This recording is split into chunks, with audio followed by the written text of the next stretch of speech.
presents Club Poker Radio. Une émission tout public, même pour les noobs, les nits et les sharks. Winamax présente Club Poker Radio. Notre petite étape Marrakchi, comme tous les ans, ça fait bien plaisir. Et nous voilà de retour dans le studio pour passer au crible, pour disséquer Cyril Henry qui est avec nous. Salut Cyril. Bonjour Cyril. Cyril, le représentant. Hein? Un peu peur comme intro. C'est normal, on essaie de te faire peur, parce qu'après on fera pas peur du tout. Cyril, tu viens représenter une marque qu'on n'a jamais eue dans nos fauteuils. À part, comme je te le disais avant, quand Benjamin Pollack était représentant de la marque. Ça date. Voilà, ça date, ça doit faire, je sais pas, 2-3 ans, 4 ans, 5 ans, je sais plus. Oh, plus de ça. Ouais. Ah ouais, c'est plus que ça. Ouais. Bah, moi, je suis chez BetClick depuis au moins 4 ans. Enfin, ouais, 4 ans. Et ça faisait déjà avant Covid. Ouais. C'est ça. Donc, on est à plus de 6 ans. Ouais, facile. Donc, les choses ont bien changé chez BetClick, puisqu'on va parler de BetClick. BetClick, on va dire beaucoup le mot BetClick. Et c'est pas super facile à dire. T'arrives à le dire plein de fois. BetClick 3 fois d'affilée. BetClick. Bon, si tu arrives. Alors Cyril, on va faire un petit peu plus connaissance avec toi avant de rentrer dans le vif du sujet de BetClick. Parce qu'on veut savoir, pour devenir, c'est quoi, t'es Head of Product, c'est quoi ton... Le titre officiel, c'est Head of Product pour le poker. T'es tête de produit, et donc c'est ça. Très belle traduction. Et voilà, parce que c'est une industrie que tu connais bien. Mais avant tout ça, c'est quoi un petit peu ton parcours professionnel? J'ai envie de dire, même, c'est quoi les études qu'il faut faire pour devenir tête de produit? Bon, il n'y a pas vraiment d'études type. Disons que c'est un métier relativement nouveau au final. Ça vient des US. C'est pas si vieux qu'il y ait une équipe produit dédiée. Déjà, le produit, pour ceux qui ne comprennent pas ou qui ne connaissent pas, notre job à nous, c'est d'être l'intermédiaire entre ce que les joueurs veulent et ce qu'on va développer. Okay. Donc, on va travailler sur quel genre de fonctionnalités on va rajouter, quel mode de jeu on va rajouter, on va aussi traiter les bugs, parce que ça arrive. Et donc, l'objectif pour nous, c'est d'avoir une vision un petit peu long terme de ce qu'on va vouloir faire, comment on va vouloir le faire. Donc, on travaille aussi avec des designers sur à quoi ça va ressembler. Parce que toutes les petites innovations, toutes les choses en gros, comme ça, tout ce qui arrive entre les mains des joueurs, ça commence par l'équipe que je mène. Donc, tu as fait quoi comme étude pour en arriver là? Alors moi, d'origine, je suis ingénieur généraliste, Okay. donc rien à voir. J'ai même c'est une école qui forme sur les ingénieurs mécaniques, donc ça n'aide pas beaucoup au quotidien. Pour faire de la Formule 1? Par exemple, il y a des gens qui sortent de mon école qui sont chez As. C'est l'écurie qui est dernière. C'est d'ailleurs pour ça que je me suis pas lancé là-dedans. Je me suis dit, vaut mieux éviter. T'es en F1, c'est pas mal déjà en vrai. C'est pas mal. En plus, c'est pas vrai. As, ils sont plus derniers. Mais en plus, non, mais à As, t'as aussi d'autres sports mécaniques où ils sont très forts, notamment aux US. Donc, comme les voitures téléguidées, des trucs bien. NASCAR. Les NASCAR, ils sont. Ils sont en NASCAR. Carré en NASCAR. Ouais. J'ai dit ça au pif. Non, c'est vrai. Le tu connais. Voiture, Amérique. Voilà. Ah oui, donc t'as fait ça, mais. T'as bossé chez Renault, non? C'est pas ça? Ouais, en sortie d'école, du coup, en sortie d'école, j'ai voulu faire un peu comme tout le monde. Je suis allé chez Renault et puis au bout de 2 mois, j'ai dit. Ah ouais, 2 mois, c'était rapide. Ouais. Tu faisais quoi chez Renault? J'étais en région parisienne et je travaillais sur tous les futurs projets qui étaient à venir. Et en gros, je faisais de la planification, quoi. Ah oui, t'étais à Grigny, là où il y a le centre de fin, là, à côté, là? C'est l'Ardi. À l'Ardi, ok. Je suis pas resté très longtemps. Non, mais c'est là où il y avait la F1, si, c'est là où ils montaient les F1 et tout. Il y a un circuit et tout là-bas, ouais, ils font des bancs de tests et tout. Mais je suis pas resté très longtemps parce qu'au final, c'était pas un métier, une zone qui me plaisait. Toi, t'avais envie de faire quoi concrètement? C'était quoi le truc qui te faisait kiffer? À ce moment-là, moi, je voulais être dans l'informatique. Après, quand j'ai commencé mes études, moi, je voulais être pilote de ligne. Ok. Et puis, très vite, on m'a dit évite. Pourquoi? Parce que j'étais pas assez bon. Ah ouais, c'est vraiment. Non, mais après, la sélection est très compliquée. Et puis attends, t'as des lunettes, normalement, tu vas pas avoir 10 sur 10 aux 2 yeux? Non, en civil, t'as le droit à des lunettes. Ok. Mais dans l'armée, non. Ça a peut-être changé depuis d'ailleurs. Donc t'as changé de branche? T'as même pas essayé un tout petit peu? Si, j'ai raté le concours 2 fois. Ah, t'as essayé. Non, ouais. Et puis après, en fait, en sortant de Renault, je me suis rendu compte que ce que je voulais faire, c'était travailler dans l'informatique. Et je me suis retrouvé dans une boîte qui faisait du logiciel en contrôle interne. Pas très sexy, mais. Ouais, j'allais dire, ça a l'air passionnant. Ouais, non, c'est pas hyper passionnant. Parce que toi, tu voulais faire de l'informatique parce que t'as un gros côté geek, genre plus du hacking, des trucs un peu plus pas stylés. Forcément ça, non, mais moi j'ai beaucoup geeké. Pas forcément hacking, non, mais j'ai beaucoup pratiqué le jeu vidéo. Ouais. Genre plus gros, c'est quoi, plus gros jeu de geek, c'est quoi? Alors moi, j'essaye toujours de jouer aux jeux pas trop mainstream. Donc quand tous mes potes étaient sur World of Warcraft, je jouais à un jeu qui s'appelait RuneScape, qui est en gros l'équivalent. Ouais, voilà. Mais c'est le même style, quoi. Ok. Et là, j'ai beaucoup pensé ça, puis après Counter-Strike. Donc, t'as été un vrai geek et donc tu connais le joueur, quoi. T'as été joueur en tout cas avant d'être dev. Ouais. Ah, t'es Bah, pas enfin, dev. moi, je suis même pas dev. Hein. Je sais pas, c'est moi, je vous mets tous dans le même panier. Non, mais en fait, dev. c'est pour ça. Enfin, tu vois, l'équipe produit, c'est plutôt les gens qui vont conceptualiser, faire le design et réfléchir à si je clique ici, qu'est-ce qui va se passer. Et les devs, c'est les codeurs. Et nous, on a nos équipes dev qui travaillent avec nous au quotidien. Enfin, ils sont dans l'équipe, qui eux mettent vraiment les mains dans le code, quoi. D'accord. Le poker, tu le découvres quand? Je le découvre quand j'ai 17 ans, hors ligne, évidemment. Et donc, j'avais des amis qui voulaient organiser un tournoi chez eux. Ils avaient la maison pour le week-end.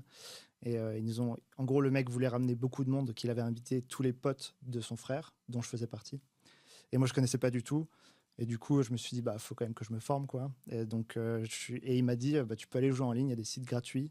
Alors, c'était bien avant la NJ, donc c'était encore. C'est bon, tu peux citer les noms, vas-y, avec qui? Tu t'es formé juste pour un tournoi entre potes? T'étais motivé quand même, hein. Bah ouais, tu veux pas y aller pour faire de la figuration, quoi. On notera que le mec, il avait la maison tout seul pour lui. Il a fait venir que des mecs pour une soirée poker. Chacun ses priorités. Hein. Mes potes sont pas les plus malins non plus. Hein. Bah, c'est pas grave. Les potes qu'on mérite. Ouais, donc, c'est quoi les sites sur lesquels One Poker, typiquement. Ok. Et là, j'ai commencé à faire. On avait dit Red Flag, ça. Hein, mais... Dommage. Non, mais j'ai commencé. Là, c'était très drôle parce que je me suis poncé pendant. Parce qu'en gros, ils nous avaient prévenu un mois à l'avance et je faisais des free rolls de Play Money. Ah ouais.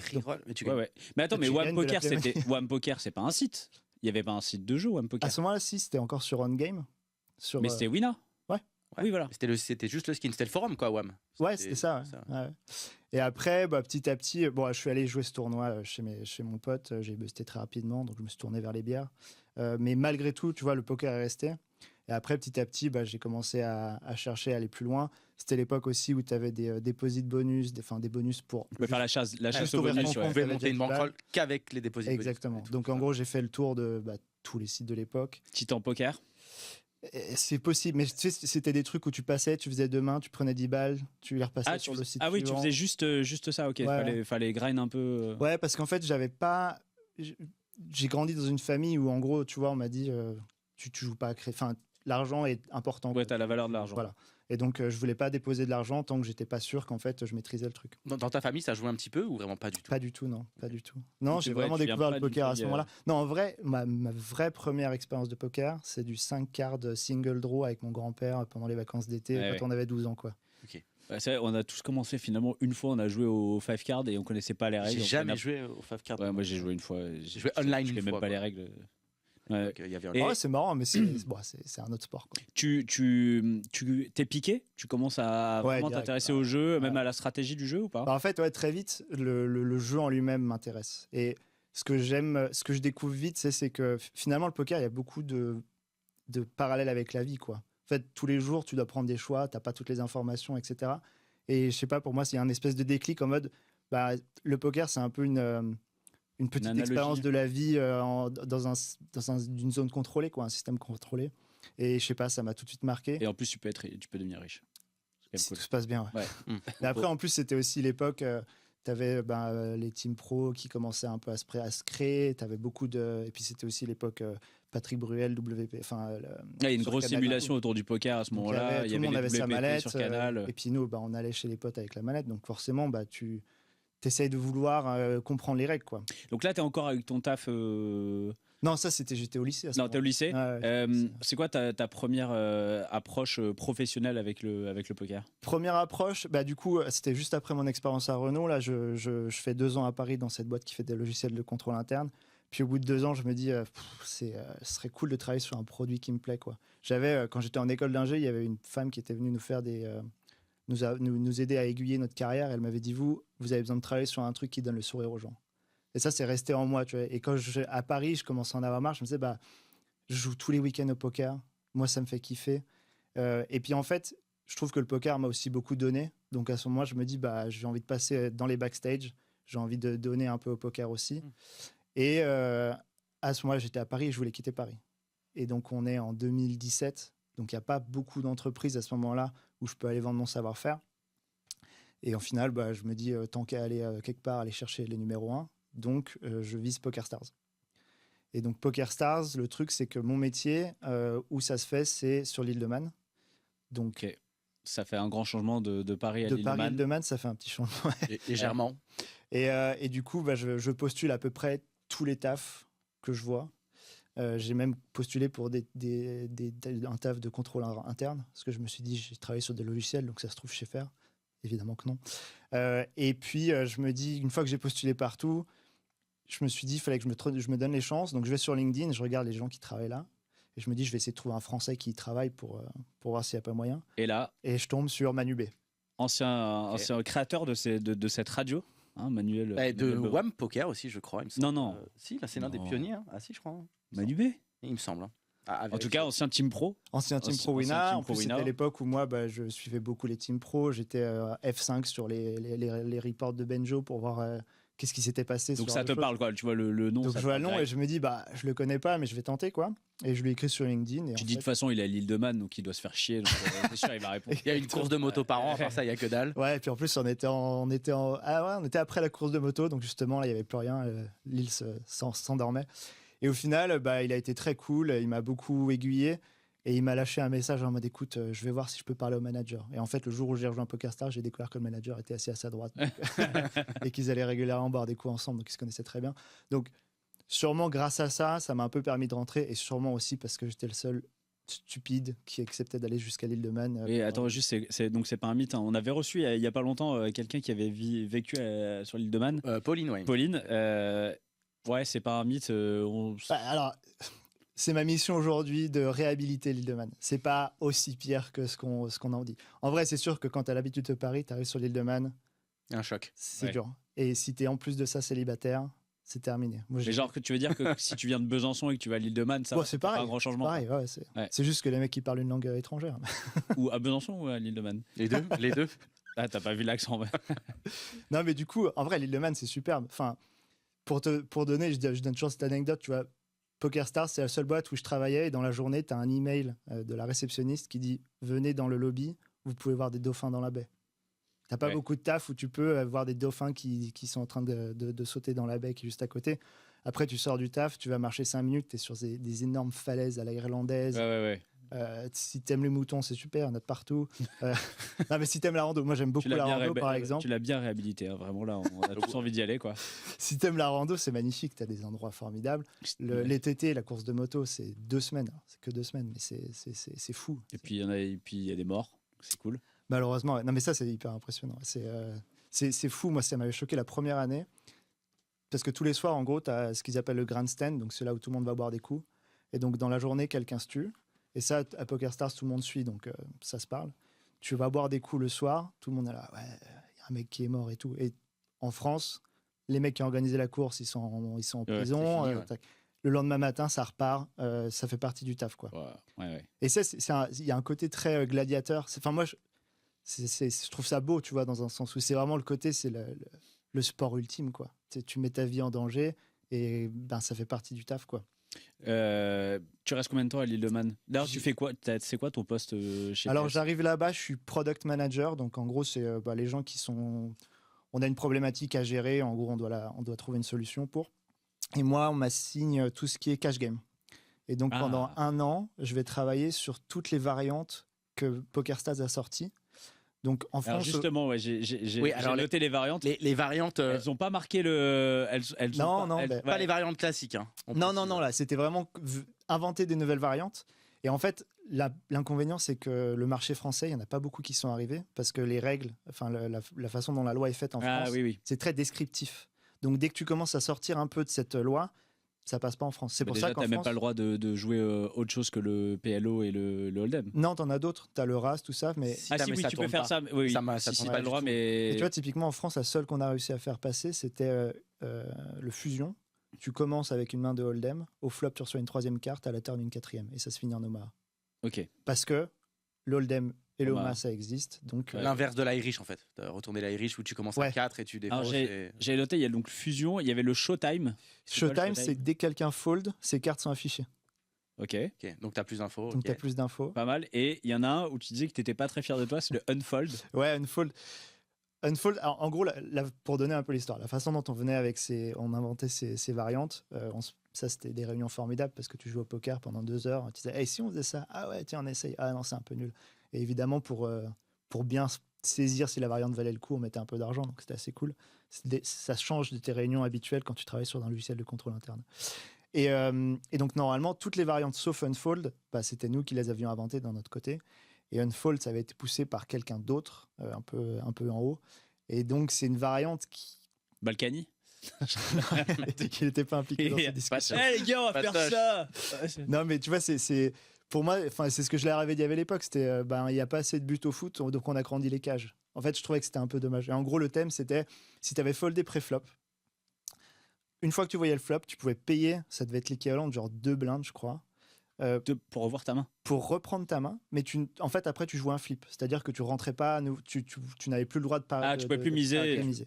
Et donc, toi, tu jouais que pour le pot du unfold.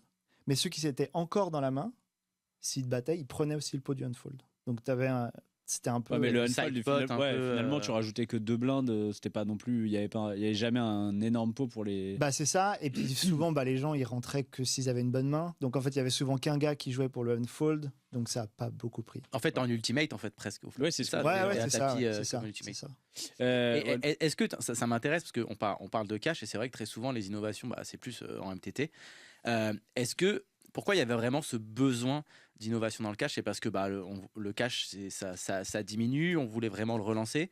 C'était obligatoire et nécessaire de faire ça. Ouais, déjà effectivement, c'est une époque où PokerStars, ils voyaient GG Poker arriver. GG, ils étaient en train de tout exploser en MTT. Le spin, ça tournait déjà bien, etc. Donc effectivement, il y avait cette idée de repartir sur le cash. Après, quand tu réfléchis à l'innovation sur le poker, tu as plusieurs façons de le faire. La première, c'est comment tu redistribues l'argent. C'est comme ça que du spin, que du PKO naissent. Et la deuxième, c'est est-ce qu'on touche aux règles, quoi. Et PokerStars, à cette époque-là, ils avaient essayé le power-up. Je ne sais pas si ça vous parle. Ouais, ça me parle, mais je sais plus ce que c'est. Mais... En gros, c'est du poker, mais sur lequel c'est le poker qui fait un enfant à Hearthstone, quoi. Ouais, il y a les cartes bonus. En gros, tu as des cartes bonus, je peux voir la prochaine carte qui va être distribuée, ce genre de choses. Tu as un espèce d'énergie. Mais ça, c'est plus dans le côté gamification un peu du. Ouais, c'est ça. Non, mais en gros, il y a eu PokerStars, ils se sont dit en fait, tout ce qui existe autour de comment redistribuer l'argent existe. L'histoire racontera que c'est pas le cas. Et ils se sont dit, on va plutôt aller taper côté variante, essayer de trouver un truc un peu fun aussi, qui peut aussi plaire aux récréatifs. Typiquement, le Showtime, ça plaisait pas mal, parce qu'ils disaient, j'ai pas mal d'informations sur les autres et tout, c'est marrant. Et donc, c'était un peu dans cet état d'esprit que le projet était né. Et puis voilà. Et puis après, il y a d'autres façons d'innover. Et d'ailleurs, c'était quoi le rapport un petit peu avec les... Parce que là, tu parles des récréatifs. En fait, tout est fait pour les récréatifs, finalement, quand tu développes quelque chose. Parce que ton joueur professionnel, c'est pas du tout ta cible. Et limite, il te fait plus chier qu'autre chose ou pas? Non, le joueur pro, il est important. Il fait tourner. Il y a beaucoup de joueurs qui vont faire tourner les tables. Enfin, il y a aussi... une grosse partie de la liquidité vient aussi de ces joueurs-là. Malgré tout, alors chez PokerStars, c'était un peu différent, mais effectivement, c'est plutôt la philosophie qu'on a chez BetClick, qui est celle de faire grossir le marché en amenant du joueur. Parce que on le sait tous, on est dans une liquidité qui est relativement close, et ce qui va faire grossir le poker, c'est faire venir des nouveaux joueurs. Donc nous, c'est un peu aussi l'état d'esprit qu'on a chez BetClick, de se dire, en fait, il faut rendre le poker accessible. Il faut rendre le poker simple, sans pour autant retirer ce qui fait la beauté du poker. Parce que on a de la concurrence, par exemple GG Poker, qui vont faire du all-in or fold. Ça enlève quand même pas mal du côté intéressant qui nous passionne tous autour du poker. Dès qu'on rajoute de la variance, de toute façon, les règles vont pas aimer. Parce que forcément, ça diminue ton edge et c'est pas rentable, quoi. Après, pour autant, sur l'all-in on fold, il suffit de bien connaître des ranges et tu peux déjà faire un peu d'argent. Tu auras toujours un edge, mais tu as une variance qui devient de plus en plus grande, en fait. Ouais. Mais après, nous, tu vois, chez BetClick, on travaille aussi autour. Comment tu accèdes aux tables. Faut que ce soit simple.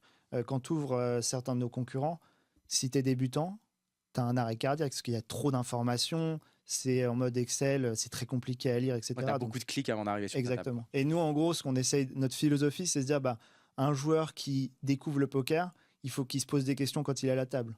Avant ça, il faut que ce soit fluide, il faut que ce soit simple, il faut que ce soit accessible, quoi. Et tu vois, là, on parlait de plein d'innovations particulières chez PokerStars. Est-ce que on a besoin d'innovation ou est-ce que tu peux aussi avoir des fondamentaux très bien établis et donc pas besoin d'innover fatalement? En fait, il faut réfléchir à ce qu'on entend par innovation. tu as deux types d'innovation. Tu as l'innovation très disruptive, donc l'invention des spins, l'invention des pics-à-eau. Ça, c'était disruptif, c'était vraiment tout changé. Et après, tu as plutôt l'innovation continue. C'est-à-dire que si tu compares une table de poker en ligne dans les années 2005 et aujourd'hui, il y a plein de petites choses qui sont venues changer les donnes, changer la façon dont tu joues. Et typiquement, aujourd'hui, nous, c'est ce qu'on a fait comme choix sur notre plateforme, et c'est l'ADN de BetClick. On a décidé de réfléchir à une expérience qui est mobile first. Pourquoi ? Parce qu'en fait, on doit s'adapter au marché, pas uniquement des joueurs, mais des gens qui sont potentiellement des joueurs. Et aujourd'hui, tout le monde est sur son téléphone. Tu vas en banque en ligne, tu fais ça sur ton téléphone. Tu réserves tes vacances, c'est sur ton téléphone. Donc, c'est un petit peu contre le courant si tu commences à réfléchir sur d'abord du desktop. Mais c'est aussi, encore une fois, privilégier les joueurs récréatifs plutôt que les professionnels. Il n'y en a aucun qui va jouer sur un mobile. Ce qui est important aussi de comprendre, c'est que souvent on oppose les récréatifs aux professionnels. Et en fait, c'est vachement réducteur. Parce que dans récréatif, il y a 95-98% de la masse des joueurs. Et un récréatif, ça peut être quelqu'un qui joue 4 fois dans la semaine et qui est passionné, qui va donner énormément de temps. Et en fait, ces récréatifs-là, ils sont tout aussi importants que les professionnels. Et eux, ils sont aussi très mobiles. Et en fait, en vérité, on voit aussi des pros qui lancent pas mal de sessions sur téléphone aussi. Et puis de toute façon, entre deux sessions. Le pro, il veut qu'il y ait des récréatifs, peu importe ce qui se passe sur le site, tu vois. C'est un peu son taf, quoi. Même si le soft était complètement pourri. En fait, tant qu'il y a des récréatifs, c'est pas un adage, mais en fait, on a toujours entendu que plus le site était pourri, plus il y avait le nombre de récréatifs était élevé et le nombre de règles était faible. Après, les règles ne suivent pas tous. Il y a plein de règles qui aiment bien avoir leur confort. En fait, quand tu passes des heures à jouer. C'est un défi qu'on a aussi relevé là dans l'année. Parce qu'on est très à l'écoute de la communauté. On a le Discord, on échange énormément avec les joueurs. On a Club Poker, évidemment, où je parle beaucoup avec les joueurs. L'objectif, c'était pas non plus de faire un truc qui est ingrindable. On doit aussi, on est compréhensif sur le fait qu'il y en a, c'est leur métier aussi. Donc, on doit leur donner les outils pour qu'ils puissent aussi utiliser notre logiciel et prendre du plaisir aussi dans le grind. Parce qu'il ne faut pas que ce soit 6 heures de souffrance. Pour revenir un peu en amont, parce que là, on parle de l'arrivée du nouveau soft et donc du fait que BetClick devienne indépendant au niveau du poker. Avant, vous étiez sur ePoker, vous avez votre skin. Qu'est-ce qui a fait, quelles ont été les grosses décisions vous vous êtes dit, OK, on se barre de là et on crée notre propre soft pour vraiment tout diriger? C'est un peu la résultante d'un long process. En fait, quand on a signé avec Playtech au début, c'était pour remettre l'activité poker chez BetClick. Donc on rappelle, Playtech, c'est l'opérateur. Enfin, c'est pas un opérateur, c'est celui qui a la plateforme. Playtech, c'est une société qui édite un logiciel de poker. Et toi, en tant que plateforme, tu peux dire, je vais payer un monthly fee et puis un contrat, quoi. Et tu vas mettre ton nom sur cette plateforme. Et on travaille après, ensuite. Tant sur le produit, mais aussi sur les opérations. Typiquement, si on veut faire des séries, on doit parler avec ces gens-là. Donc, ils ne font pas uniquement du produit, ils ont aussi une équipe opérationnelle qui va aller travailler qui va mettre en place les promotions que tu as envie de mettre en place, qui va travailler avec toi sur la grille de tournoi. Et qui, pour des marques qui ont envie d'investir dans le poker sans pour autant avoir une équipe en interne, c'est une très bonne façon de le faire. Parce qu'en plus, tu bénéficies d'une liquidité. Parce que comme c'est une marque qui va offrir leur logiciel à plusieurs autres marques, il y a la masse de joueurs qui va se retrouver sur les mêmes tables, ce qui peut poser parfois des problèmes, on va en reparler. Et après, donc ça, c'est une très bonne façon de mettre le pied à l'étrier. Mais par contre, ça pose aussi le problème de ne pas être maître de ton soft, et ce qui fait que tu peux être aussi sous le feu des critiques quand il y a quelque chose qui ne va pas, mais que toi, tu peux pas agir là-dessus. J'ai souvenir de quand PMU était sur feu le réseau Party Poker, on parlait on leur disait mais non, mais ça c'est pas possible. En fait, ils n'avaient pas la main mise et ils ne pouvaient rien y faire. Et c'est d'ailleurs eux la raison qui a fait qu'ils sont passés chez Playtech aussi. En fait, comme je disais, à partir du moment où tu vas signer avec une société comme ça, il y a tout cet aspect où ça t'amène la liquidité, l'expertise, etc. qui est top. Mais effectivement, dès que tu passes ce cap, et nous on l'a passé relativement vite en fait, où tu veux commencer à prendre un petit peu plus main sur le produit, sur l'offre, sur les promotions, t'es limité. Pourquoi ? Parce qu'en fait, eux, rien qu'en Europe, ils doivent travailler sur le marché français, espagnol, portugais, donc là où on a les liquidités partagées, ils doivent travailler avec 5-8 marques, je ne sais pas exactement quel est le chiffre aujourd'hui. Donc à chaque fois que tu veux faire un changement dans une grille, Il faut le faire partout. il Ouais. faut s'aligner. Donc, il y a beaucoup de discussions, d'allers-retours. Quand tu vas préparer des séries, pas mal d'allers-retours. Et nous, en fait, au début, on a fait comme beaucoup d'autres sociétés où on s'est dit, on va laisser se gérer. Puis au fur et à mesure, on a voulu prendre la main. On a commencé à créer des équipes de notre côté. Donc, on a une équipe de game intégrité qui s'est créée relativement rapidement parce qu'on voulait rajouter notre propre vision. Parce que eux, ils n'ont pas du tout de game integrity. Ils ont une game intégrité, ils ont une Mais- équipe de game Mais pour tout le monde, en fait. mais pour tout le monde. Ouais. Qui- Et ils ont leurs propres outils dans lesquels qui est relativement boîte noire en tant que personne qui travaille avec eux, tu sais pas exactement ce qu'ils font. Donc nous on a créé notre propre team pour pouvoir rajouter un layer parce que c'est hyper important. Enfin c'est un de nos piliers phares, la game intégrité. On pourra en reparler après. On salue tous les membres de la game Et integrity. on les On les salue. embrasse. ils nous écoutent. Et ensuite tu as la partie opérationnelle où aussi on a commencé à dire là, ces tournois-là, ils ne fonctionnent pas pour nous. On pense qu'on va vouloir modifier ça. Donc, on a commencé à travailler là-dessus. Et ensuite, aussi, même côté produit, moi, avant de commencer à travailler sur le nouveau soft, j'avais une équipe où on travaillait avec eux. On avait des ressources qui nous étaient dédiées chez Playtech pour faire avancer les choses parce que justement, on avait ces problématiques que tu décrivais qui sont que c'est compliqué de faire avancer les choses parce qu'en même temps, vu leur modèle économique, c'est normal. Ils ne peuvent pas faire plaisir à tout le monde, etc. Attends, on n'a pas dit, mais toi, qu'est-ce qui s'est passé la fin de PokerStars? Comment tu as quitté PokerStars? Je reviens un peu en arrière avant Ouais. je refais un peu un... Et PokerStars, ça s'est arrêté. En gros, il y a eu le Covid.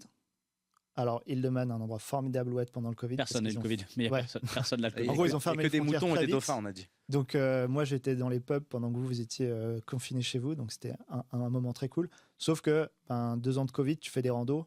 Tu fais la même rando. Ça fait 15 fois le tour de l'île, c'est bon, quoi. Et donc, à un moment, tu dis, il y a un moment, il faut que j'aille voir autre chose. Et il y avait aussi un cycle qui se terminait chez PokerStars où moi, j'étais plus forcément heureux. J'avais envie de pousser un peu les murs et les murs n'étaient pas poussables. Donc là, on a décidé avec celle qui est maintenant ma femme de quitter l'île de Man et on a atterri chez BetClick. Parce que chez PokerStars, en termes genre, est-ce que tu disais on pouvait pas trop pousser les murs? Pourquoi? Pour l'innovation, finalement, ils voulaient rester un peu sur leurs fondamentaux, sur leurs acquis et pas. Ouais, en fait, PokerStars, le truc, c'est qu'aujourd'hui, en tout cas au moment où moi j'y étais, les personnes qui étaient en place, c'était des gens qui avaient rejoint PokerStars très tôt et qui vivaient un petit peu. C'est une vision très personnelle, mais je trouvais qu'ils vivaient beaucoup sur L'ancienne l'histoire, époque. ce qui était très bien, ce qui est forcément c'est ce qu'ils avaient fait à l'époque de 2001 à 2000, allez peut-être L'époque 11, 12. Scheinberg et. Schoenberg, c'était formidable. Ils ont fait des trucs formidables. Mais moi, j'ai envie qu'on pousse. Et moi, étant français, j'avais cette sensibilité pour le marché français aussi. Et j'avais vraiment envie de dire, mais il y a tellement de choses à faire. Tu te sentais qu'il y avait la place? Ouais, et puis j'avais envie encore une fois, des choses qui m'avaient poussé à rentrer dans le poker, c'était un peu pour rendre au poker ce que j'avais reçu. Donc j'avais aussi envie de faire profiter. Et il y avait aussi cette frustration dès que je travaillais sur quelque chose, on ne pouvait pas le lancer en France. Donc, Là, quand tu quittes PS et que tu arrives chez BetClick, à ce moment-là, tu sais déjà, il y a déjà le projet de devenir indépendant, de lancer son propre soft. c'était dans la discussion, ouais, mais c'était pas le focus. On est en quelle année là quand tu arrives? J'arrive en 2021. Donc 2021, parce que j'arrive plus à me souvenir, mais pour moi, vous arrivez chez Playtech et ça dure pas très longtemps le Si, passage. ça dure quand même un petit moment. Quoi, 2 ans? Un peu plus, parce qu'on Ah est ouais lancé en 2024. Et on est chez Playtech depuis. J'ai pas les dates en tête, j'étais pas là, mais ça devait être 2018, un truc comme ça. Ah non, mais alors je confonds. Non, mais Ouais. je dois confondre avec PMU qui sont arrivés pas le. il y a Non, on est pas resté longtemps, très longtemps chez Playtech et on avait une très très bonne relation avec eux. Et en fait, on part pas parce que les relations étaient horribles, etc. On partait parce qu'on avait besoin de passer à l'étape suivante. On avait fait nos preuves, on s'était montré à nous-mêmes qu'on était capable de faire tourner une room de poker. Parce que à la fin, toutes les séries, ça venait de nous. Et en fait, on les affinait avec Playtech, mais c'était quand même nous qui étions moteurs. Sur la game intégrité, on sentait qu'on voulait aller plus loin, mais on était limité parce que la game intégrité, c'est la data qui est clé et on n'avait pas accès à toute cette data.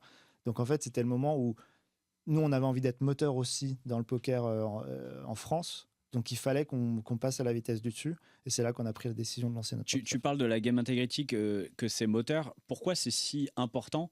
Finalement, le joueur, il dit qu'il est safe parce que les sites de poker sont safe.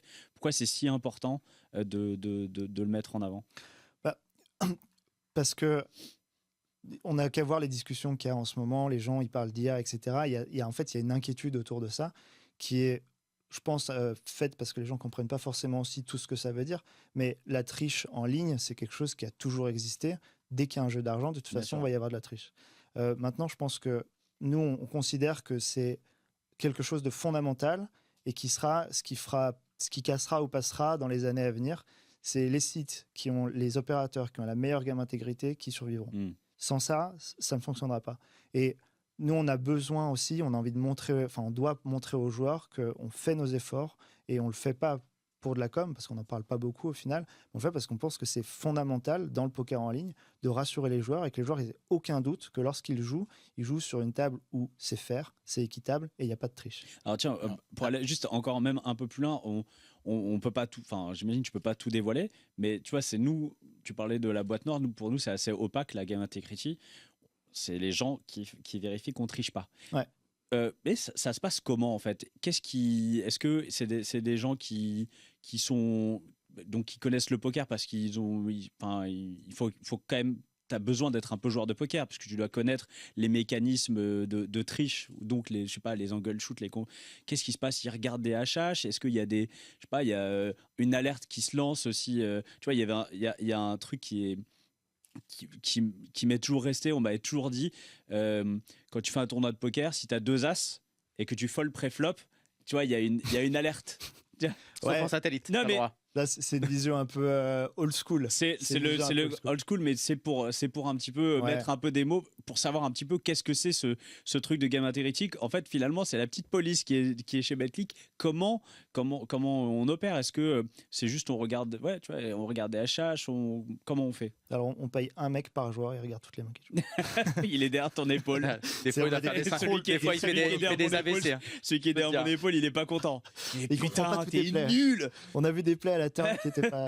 Non. La turn? Ah bah ça va alors.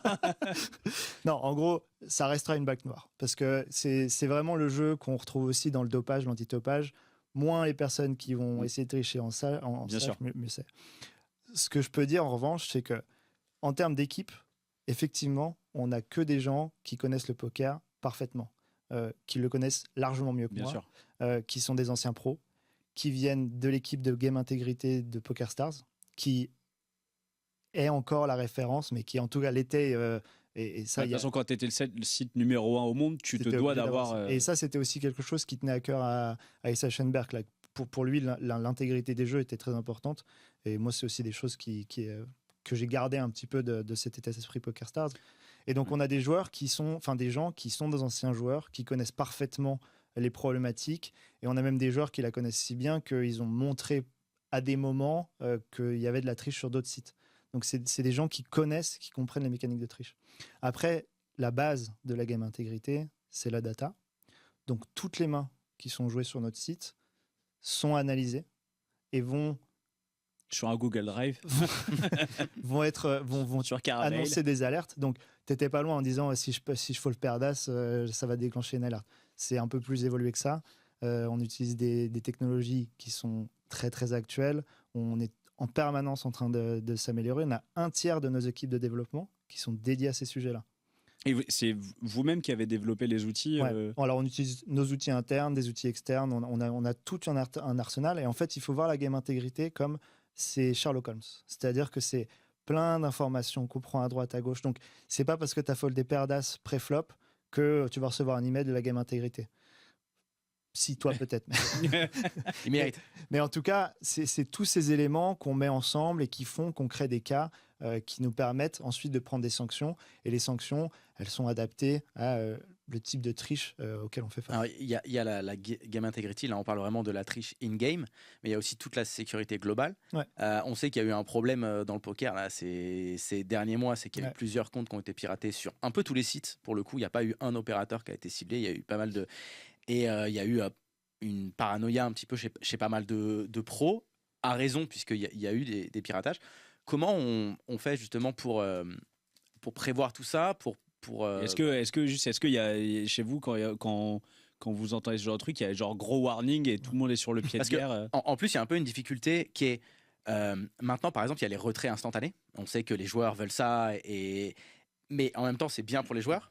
Mais forcément, c'est un peu aussi niveau sécurité. On a l'impression que c'est plus touchy. Comment on fait pour faire plaisir à tout le monde et en même temps garantir que les bankrolls elles sont safe, quoi. De manière générale, la sécurité, même si nous on a notre part à jouer, ça commence par les joueurs.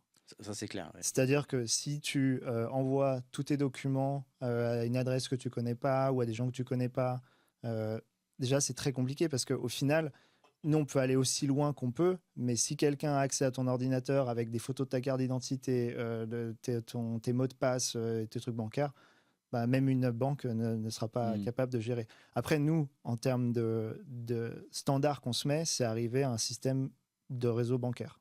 C'est-à-dire que tu ne pourras pas rentrer, on fait ça au quotidien, pareil, il y a toute une équipe qui est dédiée à ça, sur ton compte, BetClick, de la même manière que sur une banque, ce sera aussi loqué. Le 2FA qu'on a mis en place justement à la suite de ces événements qui sont passés il y a quelques mois. Et d'ailleurs, c'était une belle réponse assez rapide. Je sais pas, ça a dû mettre une semaine. Un peu plus. Ouais. Mais en tout cas, ça a été. En tout cas, c'est ce qu'attend le joueur, c'est une réponse de voir que ton site il t'écoute et qu'il met quelque chose en place. Et en fait, ça revient un peu à la triche, c'est que à chaque fois qu'il y a des genres de choses, bah, c'est des gens qui ont tenté, puis en fait ils ont contourné, ils ont trouvé une autre ouverture, et donc nos processus, ils sont béton aujourd'hui. Effectivement, dès qu'on entend sur d'autres sites, là, il n'y a pas si longtemps, il y a 2-3 semaines, on a entendu sur un autre site. Moi, j'ai écrit sur Discord, j'ai écrit sur Club Poker. Attention, en ce moment, c'est compliqué. Il y a des risques. C'était pas chez nous, hein. Mais ça fait aussi partie de notre métier. On est un opérateur en France. On essaye que le poker reste. Enfin, on a notre devoir que le poker soit sain. De toute façon, un site est touché, ça ricoche sur toi fatalement parce que. Bah, ils tentent. De toute façon, en vrai, ceux qui font ça, ils vont tenter tous les sites et ils vont chercher les failles. Et tiens, d'ailleurs, pareil alors, je sais pas si tu pourras répondre ou pas, mais qu'on se rende compte des mecs qui trichent, c'est tous les jours. Vous en avez tous les jours des mecs. Après, il y a triche et triche. Non, mais je la petite collusion. Je te parle pas de la triche. On en parlera peut-être de mecs qui fait une farm avec des bots. Mais c'est tous les jours des mecs qui se prennent une pénalité, qui se prennent des choses comme ça. Je vais pas partager les chiffres là-dessus, mais en tout cas, il y a tous les jours des enquêtes. Il y a tous les jours des. Vous avez mis votre petit monocle tous les jours. Comment ? Vous avez mis votre petite loupe tous les jours. Ouais, c'est sûr. Il n'y a pas les mecs de la GI qui se tournent les pouces, puis une fois par semaine, il y a une alerte. On va regarder. Parce que même s'il n'y a pas d'alerte, il y a des études proactives. On va aller regarder certains cas, on va aller regarder les grandes tables finales, ce genre de choses. Donc, il y a toujours de l'analyse en permanence. Et encore une fois, on travaille aussi sur nos modèles qu'on réaffine au fur et à mesure. Oui, parce que tu vois, aujourd'hui, avec les solvers qui sont devenus en ligne, tu vois, à l'époque, PioSolver, tu lançais ton truc, fallait un petit moment pour que ça tourne. Une bête, Et puis, par exemple, chez PokerStars, c'est le début, c'est là où on a commencé à vraiment entendre parler de la Game Integrity. C'est c'est le moment où les mecs avaient lancé des gros batchs de solutions, Donc, en gros, on avait entendu même des trucs où il y avait la caméra qui capte qui filmait l'écran, qui filmait et tout, et des grands noms. Il y avait des grands noms qui avaient été bust, quoi, parce qu'en fait, finalement, ils trichaient tout ça. Donc, c'était un peu l'apparition comme ça. Aujourd'hui, avec, je sais pas, GTO Wizard, tu as tes solutions en instantané, en plus avec l'IA. J'imagine, ça devient hyper compliqué à ce niveau-là. Après, il faut bien se dire que si un mec qui veut tricher a accès à de la technologie, une boîte comme BetClick, elle a plus de moyens. La technologie, on a plus de moyens, on a plus de power, de puissance de calcul. Donc, forcément, encore une fois, c'est un peu le jeu du chat et la souris, le dopage, l'antidopage. Donc, s'il y en a un qui s'arme d'un côté, nous on s'arme aussi de l'autre, et on a beaucoup plus de force de frappe, on a beaucoup plus de data, on a beaucoup plus de connaissances, et puis évidemment on n'est pas aveugle à ce qui se passe dans des milieux plus sombres. Alors pour terminer un petit peu sur ce sujet, c'est pour l'agrandir un peu à plus grande échelle. Quand on est joueur, il y a toujours des trucs qui peuvent nous frustrer. Par exemple, il y a un mec qui se fait choper sur un site. Évidemment, il peut aller sur un autre site. Est-ce qu'on peut espérer, on sait que des fois, les relations entre les opérateurs, c'est normal, vous êtes concurrents, ça peut être compliqué. C'était comme à l'époque entre le live et le online, il y avait pas mal de problèmes.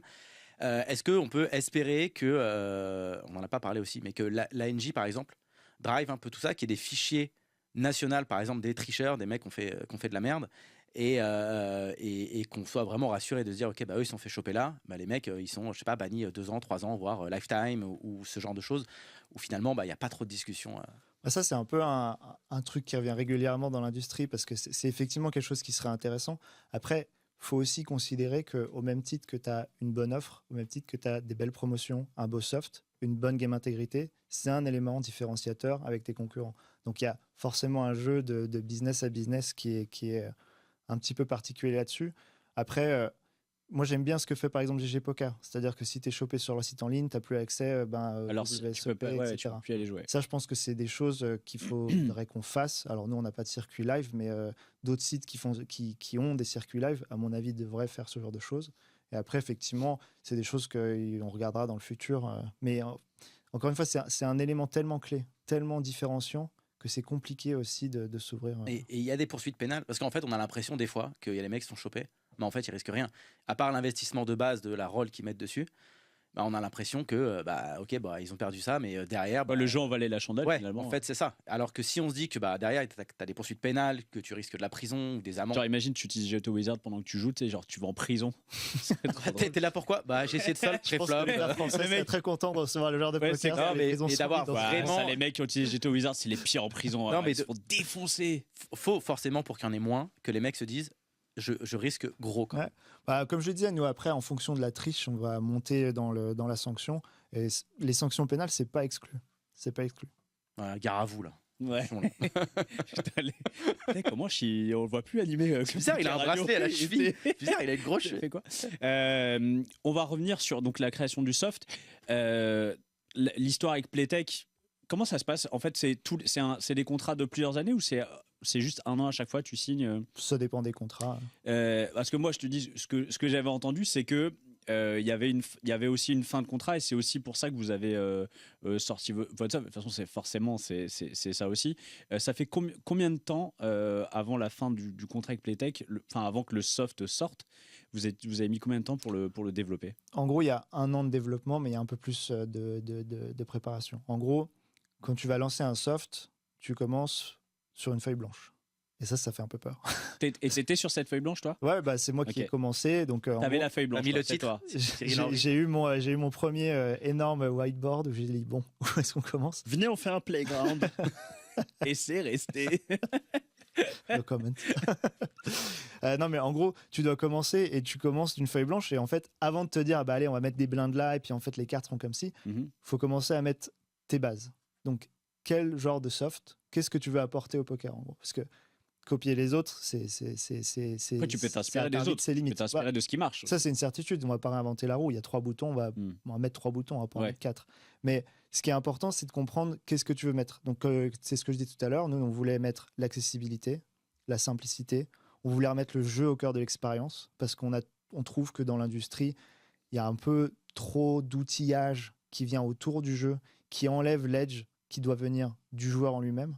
Pour nous, c'est important qu'en fait, quand tu joues sur une table de poker, tu gagnes parce que tu es bon ou que tu as chaté. Mais sur le long terme, au moins que tu sois bon. Et donc, ça faisait partie de notre base de se dire on va faire un soft de poker où le poker est au centre de l'expérience. Donc, ça veut dire pas de tracker, globalement. Pas de tracker. Limiter les ND Stories, chez nous, on peut les télécharger qu'une fois par jour, une fois que tu as fait ta session, pour pas justement aller feeder des logiciels qui pourraient être illicites. Et on s'est aussi dit la game intégrité, c'est pas négociable, c'est ancré. Donc en fait, dès le jour 1, dès l'architecture même de notre plateforme, on savait que chaque main doit passer dans une moulinette pour être analysée. Donc ça, c'est des choix forts que tu dois faire dès le départ parce que 2 ans plus tard, c'est trop tard. Une fois que tu es là-dessus, tu dois définir visuellement à quoi ça ressemble. Son univers, ouais. Comment, c'est quoi le poker chez BetClick ?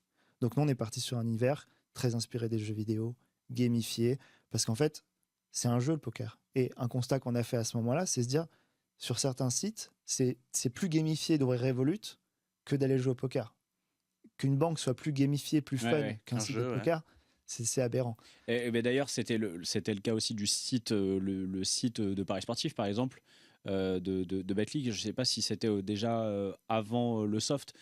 C'était déjà gamifié, c'était déjà... Après, encore une fois, on n'a pas créé le poker dans un vase clos. On est au sein d'une société qui est BetClick, qui veut le divertissement. Nous, au final, on est une société de divertissement, centrée sur les jeux d'argent, mais les gens qui viennent sur BetClick, c'est pour passer un bon moment. À nouveau, c'est ce que je disais tout à l'heure, pour avoir un sourire quand tu joues. Si c'est la souffrance pendant des heures et des heures, ça sert à rien. Ouais. Ça arrive des fois, la souffrance. Toi, t'as jamais parié quand tu paries sur un match du PSG. À chaque étape comme ça, quand vous apportez des idées d'innovation de votre style, comment ça se passe avec l'ANJ ? Est-ce que vous devez faire des rapports ? Est-ce que finalement vous faites et en gros ils tapent sur les doigts derrière ? Ou c'est quoi un peu L'ANJ, elle met des prescriptions qui sont assez claires. Enfin, là, il y a encore un article aujourd'hui qui est sorti sur Club Poker sur la façon dont on aborde le jeu responsable. Pour les mineurs, non? C'était pour ça, non? Les pubs Non, par en rapport fait, aux mineurs aussi, il y avait un truc. en gros, chaque année, on doit donner à l'ANJ quels sont nos plans sur le jeu responsable et ils nous expliquent, enfin, ils nous donnent leur feedback sur est-ce qu'on fait bien les choses ou pas bien les choses. Ils vous répondent aux mails à vous ou pas? Parce que moi, non. Moi, je suis pas en contact directement avec eux, mais je te donnerai l'adresse. C'est une boîte noire, hein, l'ANJ, on peut pas trop en parler. Ouais. Mais du coup, ce qui est intéressant, c'est que on est en contact avec eux de plein de manières différentes, donc on comprend, on sait ce qu'on doit faire. Et en tant qu'opérateur, on a aussi un besoin et un devoir moral aussi. On n'attend pas l'ANJ pour faire du jeu responsable. Le jeu responsable à BetClick, avant, on essaie toujours d'être en avant. On a créé BetClick Protect, qui est tout un écosystème sur la protection des joueurs. On a des gens qui y sont dédiés. Donc, on connaît les guidelines de l'ANJ, on le pratique. Chaque promotion, on réfléchit aussi comment on s'inscrit dans ce que l'ANJ nous donne comme guideline. Donc, on ne leur donne pas voilà ce qu'on va faire, donnez-nous votre avis, même si pour obtenir l'homologation, ils vont tout revoir. Mais en fait, on sait tout ça à l'avant. Ils ont été là à plusieurs moments de l'étape de création du soft, par exemple. Ouais, parce que nous aussi, donc en fait, quand tu crées un soft, au bout d'un moment, pour arriver en France, tu dois le faire homologuer. Donc, tu as une société externe qui est choisie par l'ANJ, qui est un certificateur, qui va aller regarder que tout est clean. Il commence par regarder le RNG, donc ce qui est on va en parler parce que ce qui est hyper important. Ouais, carrément. Et le RNG, pour ceux qui savent pas ce que c'est en gros ce qui s'assure que le tirage des cartes, le tirage sur les spins, c'est l'algorithme, soit aléatoire, 100% aléatoire. Et donc ça, c'est une société. Sauf pour la river, où il y a plus souvent un as. Statistiquement, c'est peut-être sur tes games, encore une fois. Tu as peut-être un compte spécial. Ouais, je sais pas. Mais du coup, BetClick, c'est Q. C'est hyper important que nous, cette certification, forcément, on est obligé de l'avoir. Donc, effectivement, avec l'ANJ, on synchronise sur la certification. La société externe va regarder le RNJ, mais va regarder aussi tout le reste. C'est-à-dire que s'assurer que quand on dit qu'il y a 7% de REC, on ne prend pas 7,2%. Donc, il s'assure que ce qui est écrit dans le code, ce qui est écrit dans les conditions générales d'utilisation, se soit aligné. Et après, ils donnent leur rapport. Et l'ANJ, basé sur ce rapport, regarde plein d'autres choses et nous donne l'homologation pour pouvoir lancer notre plateforme. Attends, le RNG, on va en parler, puisque nous, c'est en fait déjà créer un site de poker from scratch, c'est quand même, tu te dis, mais qu'est-ce qu'il y a tellement de choses à faire, et notamment le RNG. Alors, est-ce que c'est vous qui le créez ou c'est je sais pas du tout comment ça marche. Est-ce que c'est quelque chose qu'on achète qui est disponible et que tu peux mettre dans ta plateforme ou comment ça se passe? Alors effectivement, quand tu commences une plateforme de poker, tu commences par le RNG. C'est tellement central dans toute ton expérience qu'avant d'avoir des cartes, tu as un générateur de nombres aléatoires. Ce qu'il faut bien comprendre, c'est que par exemple, quand tu utilises Excel, tu as une fonction qui fait random. C'est pas du vrai aléatoire. Donc ça, on peut pas utiliser des fonctions aussi peu poussées. Nous, on va utiliser des fonctions, un système qui est généré par Amazon. Donc Amazon, pourquoi? Parce qu'ils ont des serveurs, et ils ont beaucoup de fonctionnalités qui mettent à disposition de plein de tous leurs clients. Et nous, ce qu'on va utiliser, c'est des choses qui sont utilisées en cryptographie sur les cartes bancaires, etc. Donc c'est un vrai générateur aléatoire qui est même basé physiquement. Chez PokerStars, il y a une vidéo hyper intéressante qui se retrouve encore où ils font visiter et c'est basé sur ils balancent des photons sur quelque chose et comment le photon va rebondir, c'est ça qui va générer l'aléatoire. Donc en fait, c'est du vrai aléatoire, c'est pas possible de savoir à l'avance ce qui va se passer. Et donc AWS, ils mettent à disposition ce genre de choses, Amazon, pardon, et que nous, on va utiliser derrière. Donc c'est pas nous qui l'avons fait, c'est quelque chose qui est certifié à la fois par AWS, par des sociétés externes, parce que c'est utilisé même dans le système bancaire. Oui, et il y a jamais...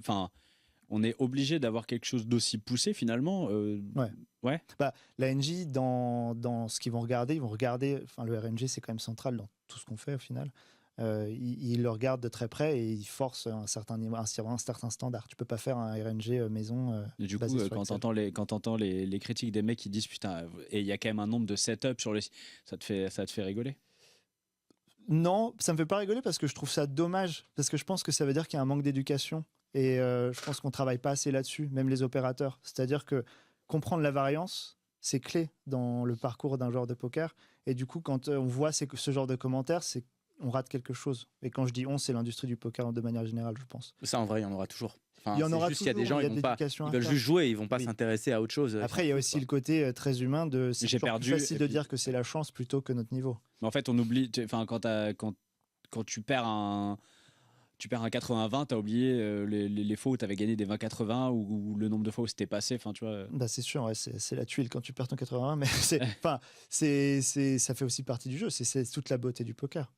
Et du coup, ouais, c'est très clé ce RNG et on peut pas le manipuler. Et aussi, une réponse que je donne souvent, parce que tu sais, quand tu dis que tu joues au poker, souvent, moi, quand je travaille dans l'industrie, j'ai toujours tu peux activer l'up switch, etc. Ouais, et tu peux ou pas? Uniquement pour toi, à nouveau. Ah, non. T'as de la chance, toi. Ah ouais. Mais en fait, mais même avec le. Ce qui est important, c'est de comprendre pourquoi on le ferait. En fait, quel est le gain qu'un opérateur aurait à faire ça? Un opérateur qui prendrait ce risque-là, c'est prendre le risque de perdre ta licence. Donc, c'est pourquoi Jean-Michel, qui vit dans le Périgord, on va le faire gagner plutôt que Thierry, qui vit à Cap-Breton.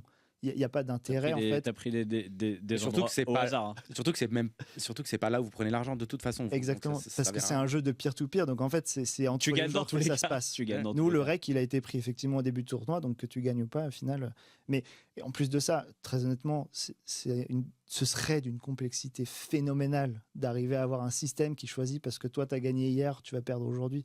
C'est juste pas possible. Sauf juste quand tu as un retrait. Oui, voilà, il y a ce phénomène de dire dès que j'ai cash out, je perds et dès que je cash in, je gagne. Quoi. Mais en vérité, c'est aussi ce que la certification fait. C'est qu'ils vont regarder qu'il n'y a pas ce genre de systèmes qui sont mis en place. Notre plateforme, elle est auditée tous les ans. Dans d'autres marchés plus sombres d'Amérique du Sud, des trucs comme ça, où il n'y a pas vraiment de régulation, potentiellement, il y a des sociétés qui peuvent se permettre ce genre de choses. En France, on a la chance. Alors, l'ANJ a l'avantage, grâce à la régulation, en fait, elle force les opérateurs à avoir ce niveau de oui, donc au moins ça, on peut dire. Enfin voilà, maintenant tu as remis un peu l'église au centre du village. Je sais que tu allais dire, au moins on peut dire merci l'ANJ. On peut dire merci, mais on va dire merci l'ANJ, bien sûr. Si un jour tu la croises, dis-lui qu'on lui dit. On les embrasse. J'aimerais vraiment qu'on reçoive quelqu'un de l'ANJ un jour. Mais ils ont changé de directrice là, ouais, j'ai lu un article il y a pas longtemps. Oui, sur les enjeux. Très cool. Il n'y a pas grand-chose, je t'avoue, dans l'article. Je l'ai lu aussi. Non, mais elle a l'air d'être. Non, mais les enjeux, par contre, big up, les enjeux à Vincent Reinhardt, très gros taf, qui fait un truc super. Donc, on a fait on continue un peu dans notre création. On a notre soft, on a notre. On a d'avoir le soft, on a le RNG. On a le RNG, au moins ça c'est bon. On n'a pas encore les joueurs, on n'a rien d'autre. On a les murs. C'est quoi les gros autres piliers? Après là, c'est pareil. En fait, tu dois réfléchir à toute l'expérience de fond en comble pour s'aligner avec les valeurs que tu avais. Typiquement, nous on veut un jeu qui soit très équitable. On veut limiter la prédation sur nos joueurs qui sont un peu plus récréatifs, etc. Donc, par exemple, tu vas faire des choix comme en cash game, c'est un lobby aveugle. Tu peux pas choisir les tables. Et ça, c'est des choix qui sont très forts parce qu'ils doivent être alignés avec la façon dont tu vois le jeu, etc.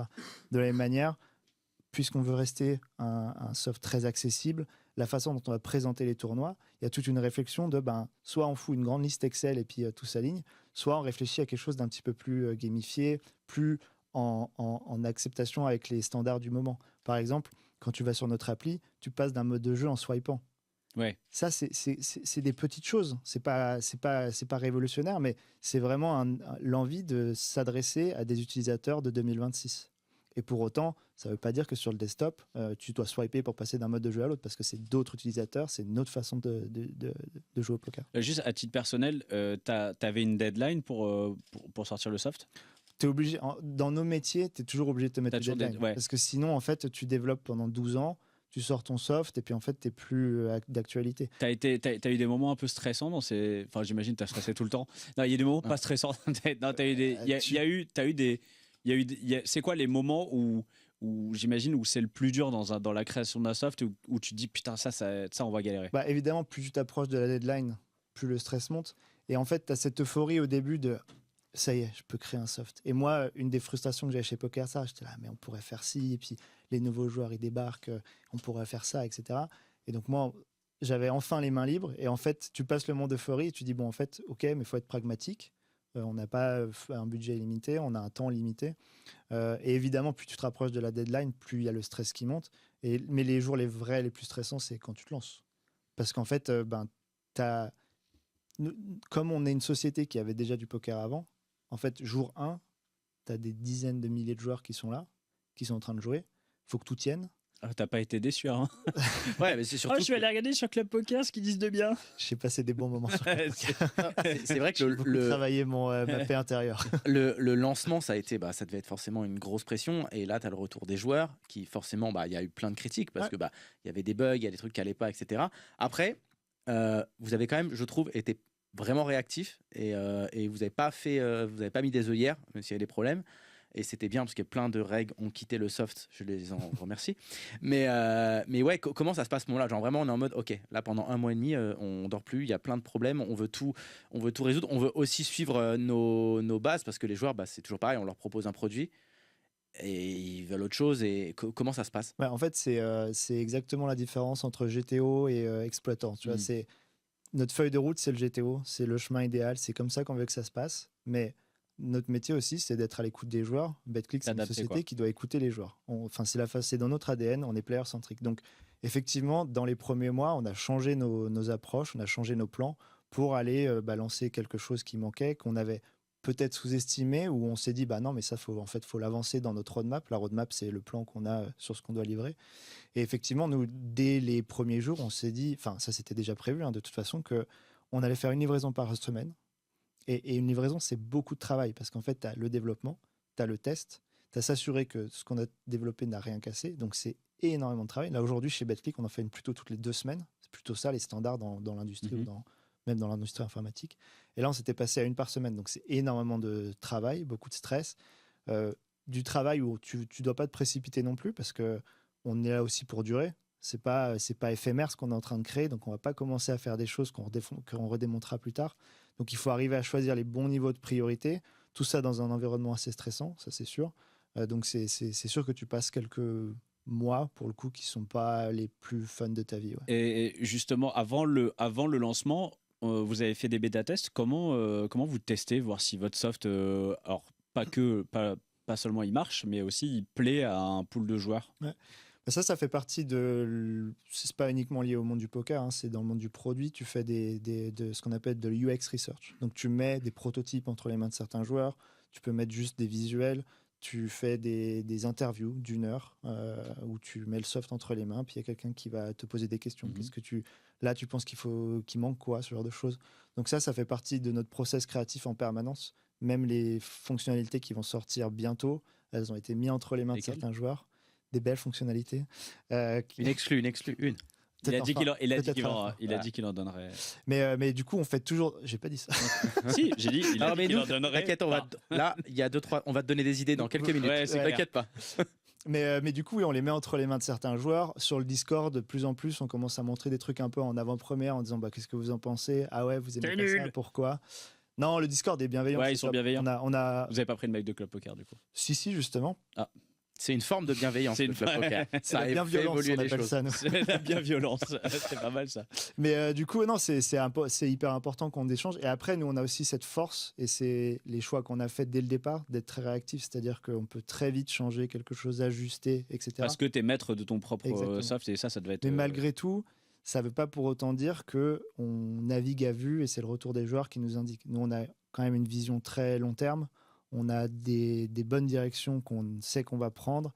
Et donc, c'est des petits ajustements qu'on fait au fur et à mesure. Mais c'est aussi pour ça que parfois, certains joueurs se sentent frustrés parce qu'ils disent « Ouais, moi, j'ai déjà dit ça il y a 3 mois. » Mais en fait, oui, effectivement, c'est un sujet. Mais c'est pas prioritaire dans l'espace global de tout ce qu'on doit faire.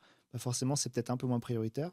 Donc, on va le faire. Mais c'est juste pas dans l'immédiat. Juste pour revenir aussi, on parlait de la NJ. Est-ce que tu as un souvenir d'un truc que vous aviez mis en place et que la NJ a dit non? Ça peut, je sais pas ce que ça peut être, mais... Chez BetClick, parce qu'on a une expérience quand même très poussée du marché français. On a aussi dans l'équipe, on a quand même commencé à avoir une expérience aussi du produit poker. On sait ce qui passerait pas. Mais typiquement chez PokerStars, moi, c'était une de mes grosses frustrations. C'est dès qu'on avait des variantes, je relisais 1000 fois le texte de loi pour voir s'il n'y avait pas une façon d'interpréter qui faisait que. Ça, c'était très frustrant. Mais encore une fois, PokerStars, c'est une boîte internationale, donc... Le marché français, c'est un des marchés. Et donc, si ça passait pas en France, c'est pas grave. Et par exemple, aujourd'hui, là, sur BetClick, on peut jouer en Hold'em, en PLO. On peut pas jouer encore en variante? Si? Non. Qu'est-ce qui fait que, j'imagine, c'est... Mais ça fait partie de nos choix stratégiques. C'est-à-dire que pour qu'un soft, un logiciel reste simple, reste abordable, en fait, tu dois faire des choix. Tu peux pas tout faire. Et donc, nous, c'est volontaire qu'il y ait que du Hold'em et du PLO aujourd'hui. Et on ne prévoit pas de faire de variantes autres. Parce qu'en fait, même si tu regardes les chiffres, en vrai, ça tourne pas. les chiffres internationaux, je crois que si tu regardes à l'international, et il faudra que je revérifie les chiffres, mais dans les ordres d'idées, c'est genre 96 ou 97%, c'est le Hold'em. Les 3-4% qui restent, c'est le PLO, et les 0,7%, Ah oui, c'est 3% le PLO. C'est très très petit, ouais. Désolé, les gars. Il s'arrête sur sa fin de l'émission. Une minute de silence pour le PLO. Pourquoi ? Bah non, trop bien. Pour autant, on aurait pu faire le choix de ne pas le mettre, le PLO. Et nous, on est aussi joueurs de poker nous-mêmes. Et il y a des choses où on se dit, ok, le PLO, c'est pas ce qui va être... qui va créer un revenu formidable. Mais pour autant, on estime que ça, c'est le genre de choses où on l'accepte, on va le prendre, on va le faire. Ça prend du temps. Il y a des contraintes qui sont compliquées en PLO, surtout quand tu fais quelque chose qui est mobile first. Faut foutre toutes les cartes quelque part, c'est pas évident. Donc, c'est des choix qu'on s'est un peu imposés aussi, et c'est important. Et ça rentre aussi dans notre état d'esprit, qui est que oui, on veut faire un produit accessible, mais pour autant, il doit plaire aux joueurs qui sont un peu plus expérimentés, qui sont là depuis 20 ans et qui ont leurs habitudes. Et on doit aussi leur mettre à disposition ces fonctionnalités-là. Alors, il y a quelque chose qui avait fait beaucoup parler au lancement de BetClick, c'est ce playground. Qu'est-ce qui vous a poussé à plutôt prendre cette décision de partir là-dessus plutôt que sur quelque chose de plus d'avoir les tables indépendantes, commun, d'avoir les tables indépendantes qu'on peut mettre en mosaïque ou des choses comme ça. Une de nos... Quand je parlais tout à l'heure des choses qu'on choisi au début du projet, qui sont un peu notre guide directrice, nos golden rules, c'était la fluidité. Nous, c'est important que d'où que tu joues, sur n'importe quel device, si tu as un Android un petit peu ancien, un iOS très récent, un Windows, un Mac, l'expérience soit fluide. Et donc, d'un point de vue technique, avoir toutes tes tables dans une seule fenêtre, ça permet de gagner en performance et ça rend le jeu fluide. Et aujourd'hui, on utilise une technologie, je ne vais pas rentrer trop dans le détail, mais en gros, ce qui te permet d'afficher, ce n'est pas à nous, c'est une technologie, c'est un langage de développement qui n'est pas extrêmement performant en multi-window. Et donc, eux doivent faire un travail, en fait, avant que nous, on puisse séparer les tables. Donc, ce n'est pas un choix stratégique de dire non, on ne peut pas faire de multi-window. C'est juste qu'aujourd'hui, on pourrait le faire, mais on perdrait la performance. Et en fait, tu pourrais avoir 4 tables, mais tu ne pourrais pas cliquer, quoi. Donc, on est en travail quotidien avec ces gens-là pour faire avancer les choses. On met à disposition même certains de nos devs pour leur faire avancer aussi. Ça prend un peu de temps, mais c'est une certitude. On va avoir du multi-window, ça va pas tarder, mais simplement, encore une fois, c'est pas une volonté de nous de ne pas avoir de multitable. On n'a pas abordé aussi la place de BetClick sur le marché. BetClick est aujourd'hui, alors pas sur le poker où il y a encore Wina qui est loin devant. Qui est devant, tu diras pas loin, mais je peut-être qui est encore devant. Qui est devant. En paris sportif, c'est un peu plus close. En tout cas, vous avez une place de challenger et vous battez pour la première place, là où d'autres opérateurs ont vraiment fait le choix. On avait reçu les gens de PMU qui avaient vraiment pris le choix plutôt de se positionner un peu comme troisième homme, parce que la place elle est jouable et qu'elle n'est pas jouable au premier. C'est quoi déjà vos relations avec Wina, comment vous voyez les innovations de leur côté, est-ce que vous êtes, je sais pas, est-ce qu'on se parle entre opérateurs? Peu. Non, on se parle peu. Les innovations chez la concurrence de manière générale, moi j'adore. En vrai, au final, ce qui est bien quand tu commences à avoir des grosses sociétés qui vont essayer de se battre pour la première place, c'est bien pour les joueurs, parce que c'est là où tu vois, je pense que les gens se rendent pas compte, mais en paris sportif, si tu regardes les produits qui sont en France aujourd'hui par rapport au reste du monde, ça n'a rien à voir. Tu vas en Angleterre, qui est pourtant un marché très mature, leurs apps, elles sont bloquées en 2005. Et il y a peu d'innovation, etc. Pourquoi en France on a cette chance-là? C'est parce que tu as BetClick et Winamax qui se tirent la bourre, qui font un travail pour être le meilleur. Et au final, pour être le meilleur, il faut faire quoi? Il faut plaire aux joueurs. Et donc forcément, à la fin, c'est les joueurs qui en bénéficient.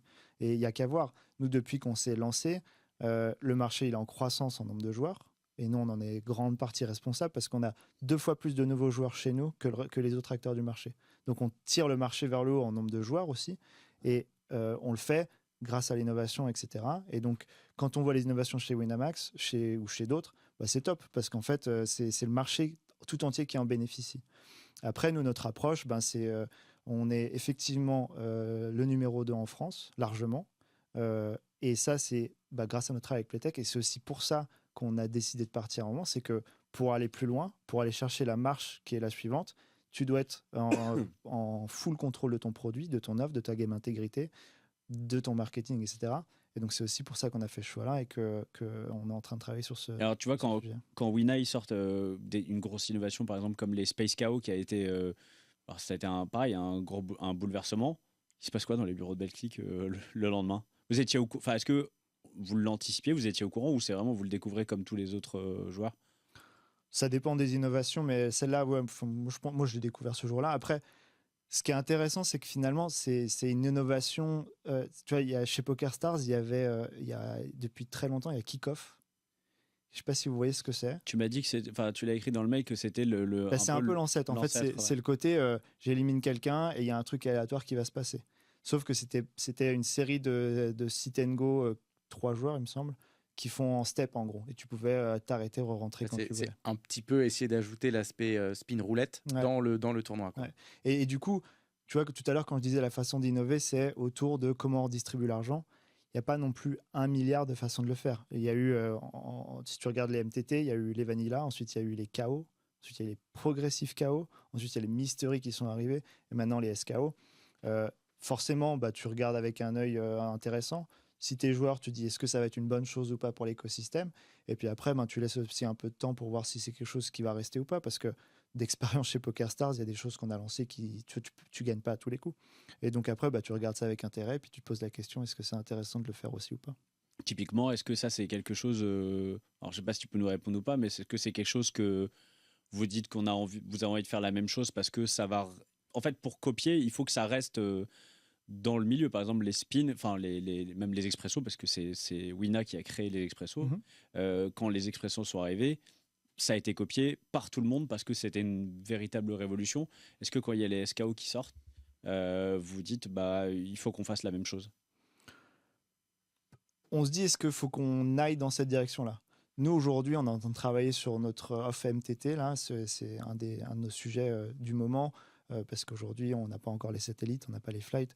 Donc après, c'est une question, encore une fois, de priorisation. Qu'est-ce qui est le plus important? Qu'est-ce que tu sors en premier? Tu as aussi des questions techniques. Il y a certains sujets qui sont plus simples que d'autres. Donc évidemment, s'il y a une nouveauté qui est intéressante, qui prend, ce serait un petit peu dommage de passer à côté. Là, vous développez l'offre MTT. Ça veut dire qu'il va y avoir des grosses séries qui vont arriver. Est-ce qu'on peut aussi, parce que pour l'instant, c'est pas le cas, est-ce qu'il y a un objectif, une vision de se dire on va un petit peu se mettre au live aussi, peut-être avec un partenaire, développer un circuit, ou ça, c'est pas du tout dans les cartons? Le live, c'est évidemment quelque chose dont on discute. On voit un peu tout ce que fait l'industrie. Après, il faut toujours un peu se poser la question pourquoi tu fais quelque chose. Est-ce que tu veux faire un circuit live juste pour le concept d'avoir du live, ou est-ce que tu as un vrai intérêt dans ta stratégie? Encore une fois, tout à l'heure, je parlais de stratégie un peu long terme. Faut que ça s'inscrive de manière logique dans ce que tu essayes de faire. On pourrait faire comme d'autres et appeler Apo qui fait un travail formidable et puis avoir notre circuit et puis mettre notre nom sur 2-3 tournois à droite à gauche. Aujourd'hui, je pense que l'offre, c'est une très bonne nouvelle, mais elle est un peu saturée sur les low buy-in, par exemple. Mais ça, c'est formidable pour le poker. Donc, c'est pas forcément des choses qu'on va faire. Mais par contre, le jour où on se lance dans le live, on le fera à la sauce Betclic, avec l'aide Betclic, avec le côté aussi fun, gamifié. En gros, ça doit être une continuité plutôt qu'un objectif final, quoi. Au moment où vous lancez le soft, on parlait de Club Poker parce que finalement, c'est un peu l'endroit où...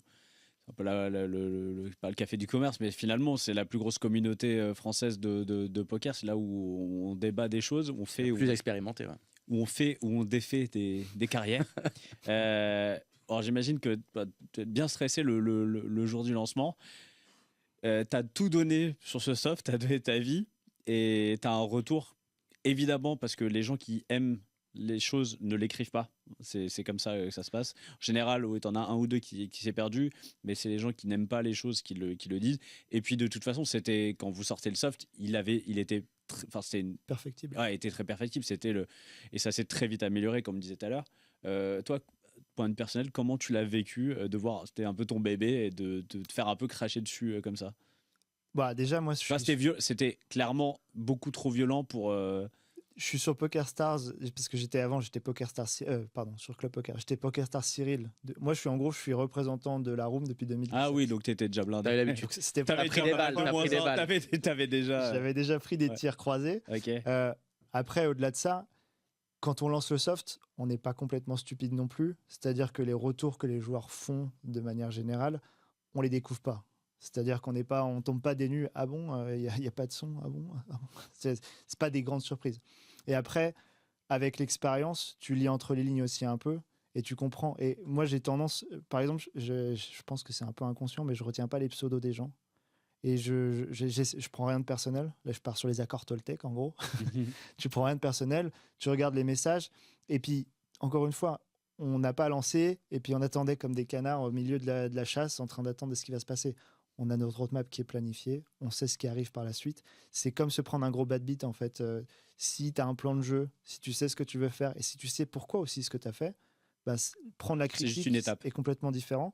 Et puis après, bah, effectivement, ce qui est un peu difficile, c'est que dans ces moments-là, bah, comme tu es en fin de projet, parce que avant le lancement, bah, c'est les endroits où tu t'envoies un peu du steak, tu es fatigué, donc forcément, psychologiquement, plus sensible. Ouais. Mais après, tu vois, tu disais, les gens qui aiment n'écrivent pas, c'est partiellement vrai. Parce qu'il y a beaucoup de gens qui en MP, parce qu'il faut ils écrivent pas en public. Mais il y a beaucoup de gens en MP qui viennent dire, écoute, moi franchement je trouve ça trop cool et ça c'est des mots qui sont assez cool quand même à prendre quand tu es en fond du seau et qu'il est 21h et que tu dis bon qu'est-ce qu'on va prendre demain, c'est assez cool de recevoir ces messages de soutien. Et au-delà de ça, encore une fois, moi je vais un peu au-delà de ce qui est écrit. J'essaie de comprendre pourquoi le joueur il est énervé, qu'est-ce qu'il essaie de dire, comment on peut améliorer les choses, parce qu'encore une fois il faut être à l'écoute des joueurs. Parfois ils s'expriment très mal. On était aussi comparé à des softs qui avaient 10 ans, 15 ans de temps d'itérer. Donc forcément, bah, c'est dur d'être comparé. Mais encore une fois, comme on sait ce qu'on est en train de faire, on n'a pas de doute sur la façon dont on le fait, c'est beaucoup plus facile de prendre les critiques et c'est toi qui réponds sur le forum. Ok. Soyez gentils, les gars. Non, mais c'est vrai qu'il y a... Non, mais en vrai, encore une fois, on est tous passionnés. Et le poker, plus que toute autre passion, c'est émotionnellement, ça vient du cœur.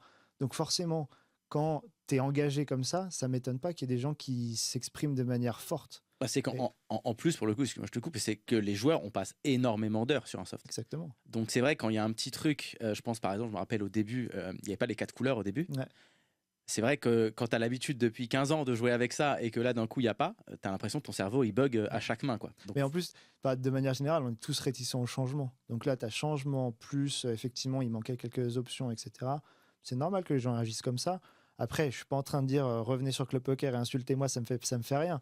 Il y a toujours de la pas besoin de demander. Faut le faire avec bienveillance et peut-être un peu de bienviolence de temps en temps, mais c'est quelque chose qui fait partie de l'expérience, quoi. Et encore une fois, je pratique le Club Poker depuis suffisamment longtemps en tant que représentant. Mais ce qui était assez agréable, c'est de voir qu'il y avait justement quelqu'un à l'écoute. En fait, finalement, je pense que les gens étaient assez surpris de voir qu'il y avait des retours assez rapides et, comme tu disais, des mises à jour aussi assez rapides.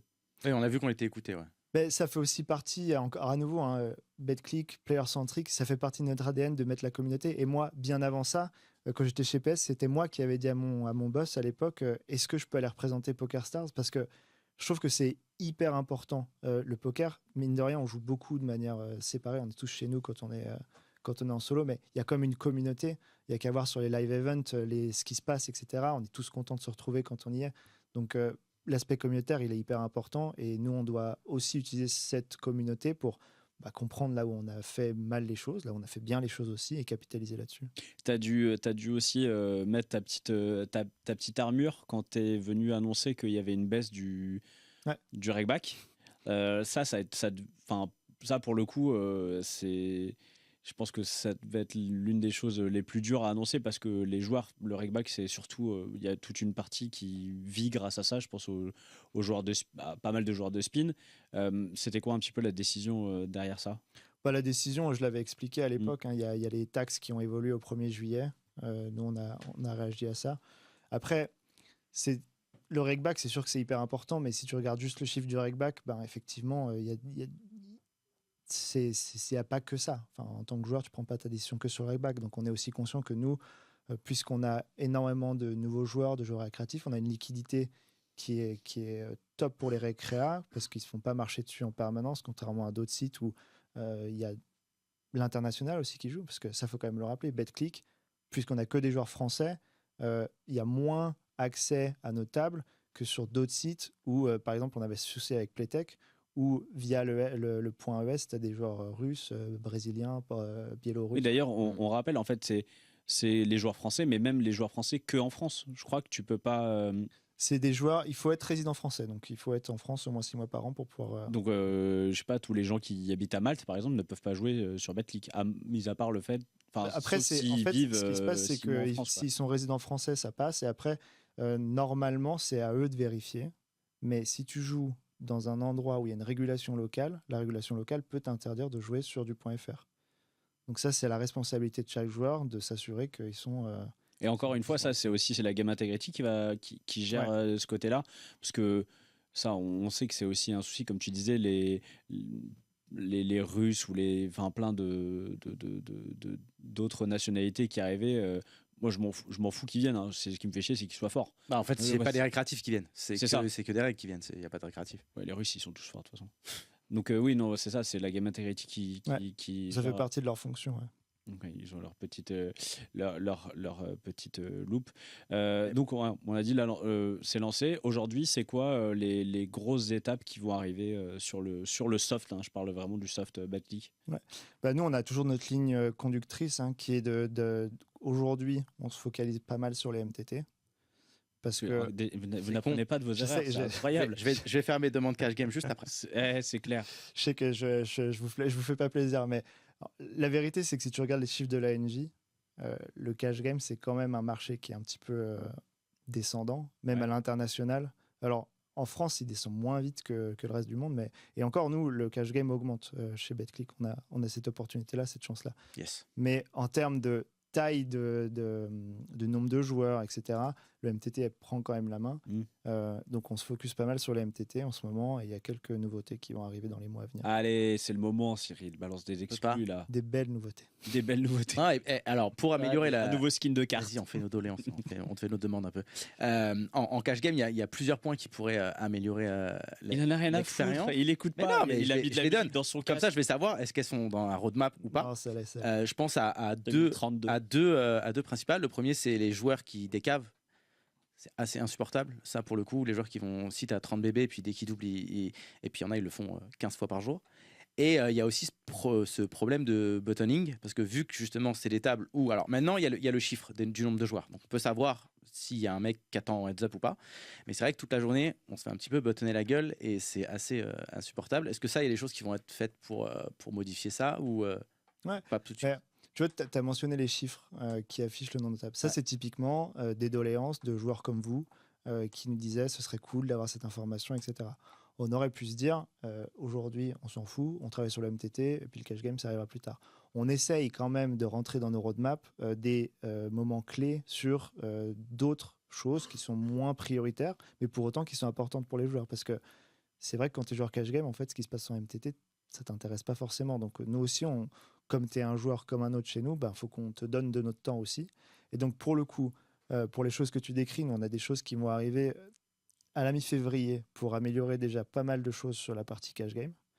Vas-y, dis quoi par exemple? C'est bientôt mi-février. Par exemple, tu vas plus pouvoir si tu as juste une table en attendant. Le mec, je lui demande des trucs trop cool. Bah, t'as plus le droit de faire ça. Non, mais tu vas pas pouvoir juste sit out et attendre une table. Ouais, bah ça c'est. En fait, si tu joues sur une table, tu peux pas sit out sur l'autre. Très prochainement, en gros, c'est sit one, sit all. Donc c'est soit tu joues sur toutes les tables, soit tu joues sur une table. Ce qui est par exemple le cas sur ePoker. Je ne sais pas. Ouais, sur ePoker, tu peux pas. Si tu sit out une table, tu sit out toutes les tables. Mais de toute façon, après, il y a d'autres plateformes qui ont des règles. On va pas réinventer la roue là-dessus. Et après, on va continuer nos efforts sur le cash game pour effectivement le rattling. Donc ce que tu décrivais là, le DKV. Le rattling. Ça s'appelle le rattling. Et je sais parce que ça a un nom bien déjà. Tu sais que c'est nul. Moi, je le dis. Moi, je me suis fait attraper parce qu'en fait, je suis très con de penser que tu pouvais le faire. Donc c'était autorisé. C'est là où... et un jour, j'ai warning, attention. Je fais putain, mais ah bon. Et, c'est là où... et maintenant, ça m'énerve les autres qui le font alors que je l'ai fait. Ouais, mais c'est là où être Pardon. propriétaire de ta propre plateforme, ça te donne l'accès à toutes ces données. Ça nous permet d'avoir des reports qui sortent tous les jours en disant tous ces gens-là, ils ont fait du rattling, ce genre de choses. C'est moi qui balance. Et, Non, c'est moi. Et après, effectivement, on a aussi une équipe de game intégrité, parce que historiquement, on l'a vu dans le poker, l'intégrité des jeux, ça passe aussi par les joueurs. C'était aussi pour ça qu'on a fait un choix qui était important pour nous, que les joueurs aient accès à leur main, l'historique de main, parce que c'est aussi comme ça que tu peux analyser, voir s'il y a des plays qui sont un peu bizarres. On compte pas sur les joueurs pour faire de la game intégrité. Néanmoins, on prend leur retour, on prend leur report. Très souvent, c'est pas fondé, mais tout report qu'on reçoit, on prend le temps d'aller le regarder dans le détail, sérieusement. On regarde pas qui fait le report. Évidemment, si tu fais un report tous les matins, enfin toutes les heures, parce que juste après un bad beat, on peut-être regarder un petit peu moins dans le détail, mais c'est hyper important aussi que les joueurs ils sachent qu'ils peuvent nous contacter, que ce soit sur CP, que ce soit dans le Discord, pour dire ce joueur-là, j'ai un doute, et nous on va prendre le temps d'aller regarder toutes nos datas, d'aller analyser tout ce qu'il faut pour s'assurer qu'effectivement il n'y a pas de triche notable. Ok, donc ça c'est les prochaines, les petites innovations dans la roadmap. Février, du nouveau. Ouais, donc ça, bon, pour le KGM, je peux pas t'en demander plus. Pas de... Après, on va continuer à travailler sur tout ce qui frustre aujourd'hui nos joueurs, qui sont le buttoning, le rattling, donc toutes ces choses-là. Et après, on passera à la vitesse supérieure sur le cash game. Tiens, je me pose la question, on n'a pas parlé du boss de BetClick. Finalement, il t'a laissé complètement les mains libres dans le processus de création du nouveau soft, où il jetait un petit coup d'œil comme ça. C'est Nicolas Béraud, c'est ça ? On a Nicolas Béraud qui était notre CEO, parce que maintenant, il passe à l'échelon du dessus. Il y a quoi au-dessus de Dieu ? C'est quoi au-dessus du CEO ? Non, en fait, nous, on appartient à un groupe maintenant où on est avec Tipico. Non, pas du tout. Non, pas alors. Historiquement Everest, mais on a une marque qui a rejoint notre groupe qui s'appelle Tipico, qui est plus en Allemagne, en Autriche. Ils font des jus de fruits. Tu les prends avec les Grecs. C'est pour ça Tropico. Ouais, ça y ressemble. Et du coup, notre CIO va prendre un petit peu en main plutôt cette partie-là. Et on a notre Julien Brun, qui est notre COO, donc Chief Operating Officer, qui lui passe nouveau CEO. Et du coup, pour répondre à ta question, je n'étais pas évidemment tout seul à décider et à faire des plans sur ma tablette de ce à quoi ça allait ressembler. Tu as régulièrement des rendez-vous où tu remontes l'avancée, partages ce qu'on prévoit de faire. L'ADN de BetClick, elle vient aussi de Nicolas Béraud. C'est lui qui insuffle aussi ça à travers tout ce qu'on fait. Donc forcément, il avait plus qu'un droit de regard. Il a aussi des conseils, parce que mine de rien, il a créé BetClick en 2005. Et il a vraiment... Ah oui, c'est le créateur de BetClick. Il a créé BetClick avec un partenaire en 2005. En Angleterre, hein, et c'est marrant, comme une autre célèbre marque de poker, comme Winamax. Parce que c'était un marché à ce moment-là qui était intéressant. Enfin, c'était comme ça que ça se faisait. En fait, si tu l'as pas créé en Angleterre, ton site, il va pas cartonner. Il y a des sites qui ont été créés en Angleterre qui n'ont pas cartonné non plus. Et pour autant, tu vois, 2005, ils étaient deux. Aujourd'hui, c'est un mastodonte. C'est une des plus grosses boîtes de gambling d'Europe. Donc forcément, c'est toujours intéressant d'avoir les retours de ces gens-là. Et puis il y a aussi ma directrice, ma boss à moi, qui gère aussi le casino, Julie, qui nous a aussi guidés et recommandé certaines choses. Justement, là, ils vont être acceptés. Ça me fait la passe décisive. J'ai mes demandes d'augmentation la semaine prochaine, alors j'en profite. Allez là, allez, un bon bilan. Tu fais la passe d'est en parlant de casino. C'est vrai que c'est un peu un truc qui revient puis qui repart en France. On en parle pas mal des casinos en ligne. On se dit que ça va forcément arriver un jour, mais pour l'instant on n'en voit pas la couleur. Est-ce que c'est un truc, vous avez un espace dédié, vous y travaillez et en gros vous êtes prêt à dégainer si ça arrive, ou finalement on attend d'abord que ça se fasse et on viendra après? Nous, on est déjà opérateur de casino, pas en France, parce que c'est illégal, mais au Portugal et dans d'autres pays où BetClick est présent, on fait du casino, et ce depuis des années. Donc en fait, on sait faire du casino, et évidemment, tout comme le poker, si tu sais le faire dans une régulation, c'est très facile d'aller dans une régulation. Après, quand est-ce que ça arrive, comment? J'ai à peu près autant d'infos que vous.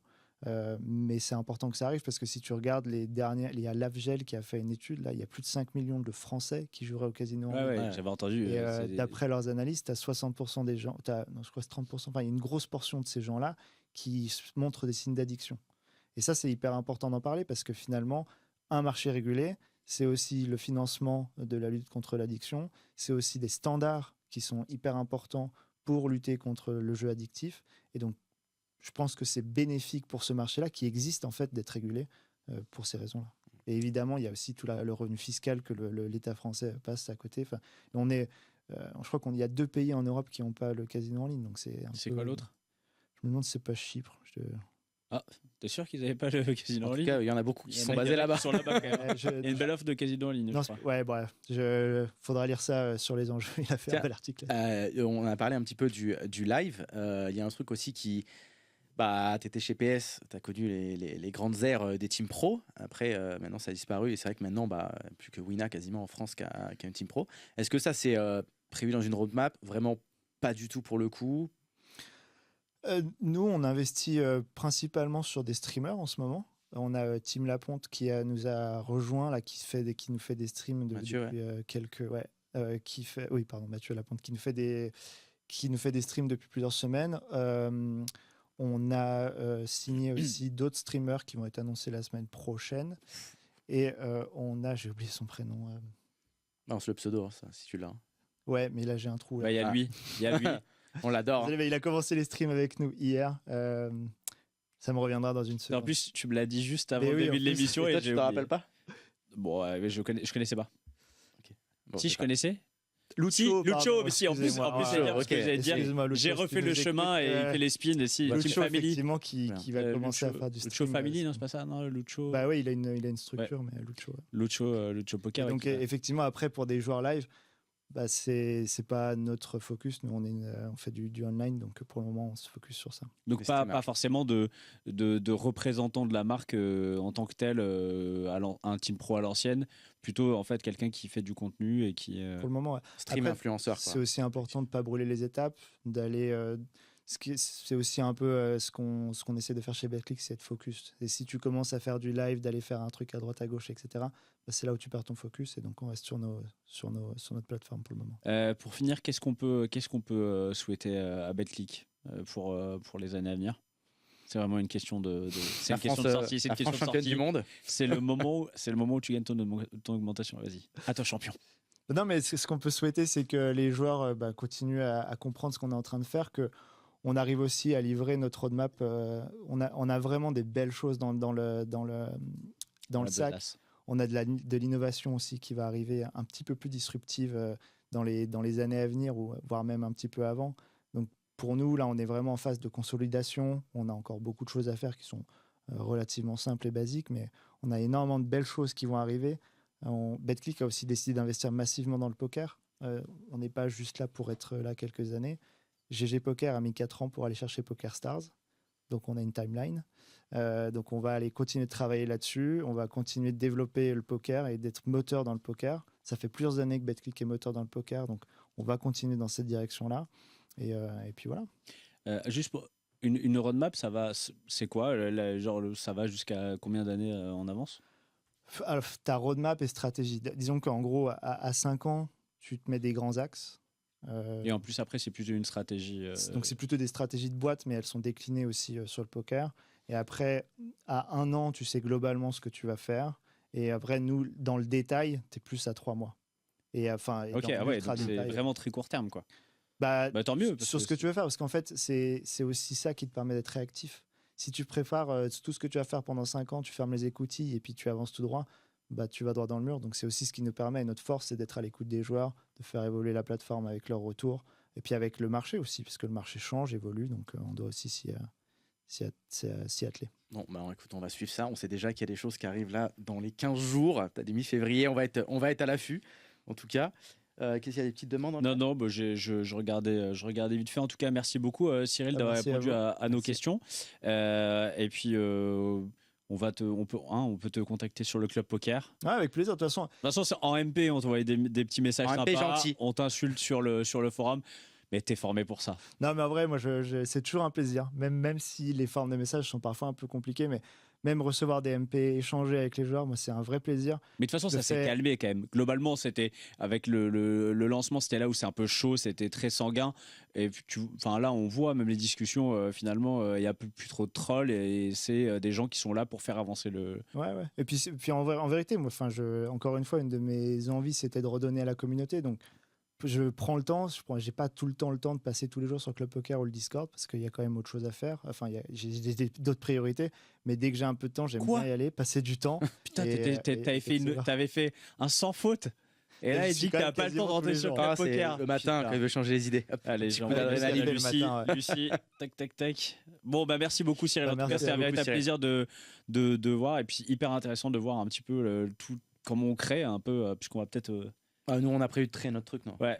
On a déjà le capital là. Le RNG, nous c'est un dé qu'on jette à chaque fois. Vous tirez les cartes à la main. Tu jettes sur les photons, j'ai rien compris à ce que tu as dit tout à l'heure. Merci beaucoup Cyril. Et nous on se donne rendez-vous mardi prochain. L'émission sera mardi. À l'ancienne. Et on recevra les 2 réalisateurs du petit docu Partouche. Je sais que tu l'as regardé. Ouais, très très cool. Ouais, les matés, franchement, on passe un bon moment. Franchement, c'est super cool. C'est un peu un vent de fraîcheur sur les vlogs et tout. J'ai vraiment kiffé. Moi. Voilà. Et vous tapez des barres et c'est très bien produit. C'est clair. Merci beaucoup et à la semaine prochaine. Et merci à Clara et à David à la technique. Merci team. Bisous, ciao. Salut.